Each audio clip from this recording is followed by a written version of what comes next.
শুভ ভূত চতুর্দশী সবাইকে, শুভ দীপাবলি সবাইকে আগাম জানিয়ে দিলাম। সবাইকে শুভ দীপাবলি। সবাই কেমন আছো? আশা করছি সবাই খুব ভালো আছো, আর আমিও খুব ভালো আছি। তো চলে এলাম মার্কেট করতে। তো কি কেনাকাটা করি চলো তোমাদের সাথে শেয়ার করি। আশা করি তোমাদের ভিডিওটা খুব ভালো লাগবে, আর ভালো লাগলে অবশ্যই চ্যানেলটাকে সাবস্ক্রাইব করে দিয়ে যাবে, লাইক করবে, কমেন্ট করবে ভিডিওটা কেমন হয়েছে। আর সবাইকে জানাই শুভ দীপাবলি। দেখি তো কে আমার ভিডিও দেখে আমাকে শুভ দীপাবলি জানাও। তো ঠিক আছে, চলো দেখাই তাহলে। তোমাদের দাদাভাই এখানে বম কিনছে। তোমরা কে বম বলো, কে বাজি বলো, অবশ্যই কমেন্টে জানাবে। আমাদের এখানে বমটাই বলা হয়, তো আমি তোমাদেরকে বাজিই বলে দিচ্ছি। তো এখানে বাজি কিনতে এসেছিলাম আমরা। তো তোমাদের দাদাভাই কেনাকাটা করছিল, যেহেতু কোলে মেয়ে ছিল তো আমি কিনতে পারিনি। প্রথমে আমার যেগুলো কেনাকাটা করার আমি সেগুলো করে নিয়েছি। তো আমি কি কেনাকাটা করেছি সেটাও তোমাদেরকে বলবো। আর চারিদিকে দেখো কি সুন্দর না ফুলের মালাগুলো। তো হ্যাঁ, কি সুন্দর ফুলের মালাগুলো, সব মায়ের পুজোর জন্যই এইগুলো। যেহেতু আমাদের খুব পুজোর সময় এই ফুলের মালা, জবা ফুলের মালাটা চাই। তো এখন সব আর্টিফিশিয়াল হয়ে গেছে, তাই সবসময় জবার মালাটা পাওয়া যায় না, ওইগুলোই দেয়।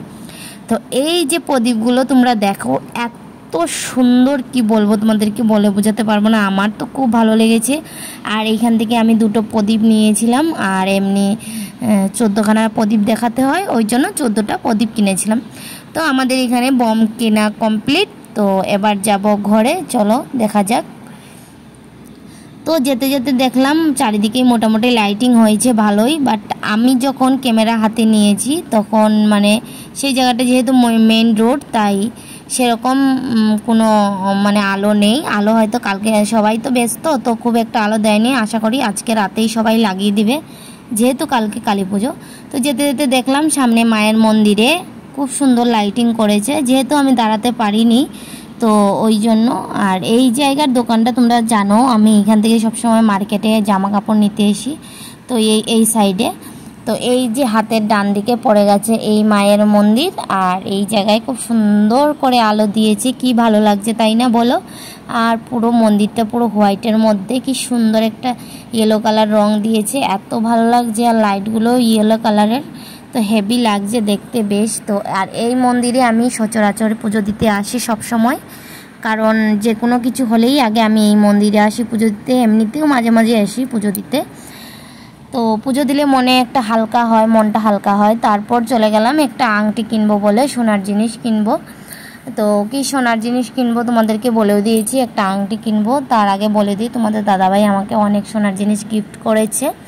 সেটা কি গিফট করেছে তোমরা যদি দেখতে চাও অবশ্যই কমেন্টে জানাবে, আমি দেখাবো তোমাদেরকে। তো আমি চলে গেছিলাম ওই দোকানে। দোকানটা আমার খুব ভালো লাগছে, যে অনেক দিন থেকে তোমাদেরকে দাদাভাইকে বলেছিলাম। তো এখানে গাড়ি থামানো হয়েছে, আর ওই সাইডে দোকানটা। তো এবারে চলে যাব সোজা দোকানে। তো গাড়ি থেকে নামতে হবে তাই না, আস্তে আস্তে নামি এবারে, দেখো তোমরা। আর এই সোজা আমার বাড়ির রাস্তা, এইদিকে পুরো শেষ প্রান্তে আমাদের বাড়ি। আর এইখান থেকে তারপর এদিকে ওই সাইডটা গ্রাম সাইড পড়ে যাবে আমাদের বাড়ির পর থেকে। আর ওইটা হয়েছে বড় বাবার মন্দির। তো আমি চলে এলাম দোকানের ভেতরে এসে যা দেখলাম না, কি বলবো। তো আমার তো মুখে হাসি দেখেই তোমরা বুঝতে পেরেছো মানে কি আনন্দ লাগছে আমার। আমি কি বলতো, এত ভারী তো জিনিস কেনার মতন ক্ষমতা আমাদের নেই, আমরা মিডিল ক্লাস ফ্যামিলির মানুষ। তো আমাদের বাজেটের মধ্যেই যতটা পারি কিনে নেব বলছিলাম। তো পরে দিকে পছন্দ তো সব কিছুই, যাই দেখি তাই পছন্দ হয়ে যায়, সব তো আর কেনার ক্ষমতা নেই। তো তোমাদের দাদাভাইকে বললাম আমাকে একটা কিছু পছন্দ করে দাও। তো প্রথমে একটা আংটি কিনে দিয়েছিল তোমাদের দাদাভাই। তো সেই আংটিটা প্রথমে আমি নিয়েছিলাম, হাতে হয়নি। আর ডিজাইনটাও খুব ঘন ছিল না, যেহেতু লাইট ওয়েট। এখন সোনার দাম কি তোমরা সবাই জানো। তো ভারী বুড়ি জিনিস তো কেনা যাবে না, লাইট ওয়েটের মধ্যে এই একটা আংটি তোমাদের দাদাভাই আমাকে দিল পরিয়ে। আর আংটিটা আমার এত ভালো লেগেছে কি বলবো।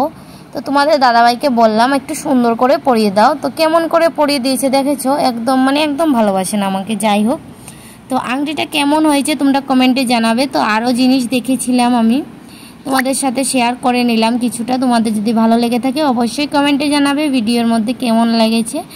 আর আমি আংটির ছবিটা তোমাদেরকে দিয়ে দিলাম। আর কি সুন্দর সুন্দর না, দেখো এই আংটিগুলো গুলগুল, এই আংটিগুলো দেখো, আমার তো খুব ভালো লেগেছে। এই চিকটা দেখে না মনে হয়েছিল তোমাদের দাদাভাইকে বলবো যে আমাকে এরকম একটা চিক করে দেবে, কিন্তু সোনার যা দাম বলার ক্ষমতা নেই গো।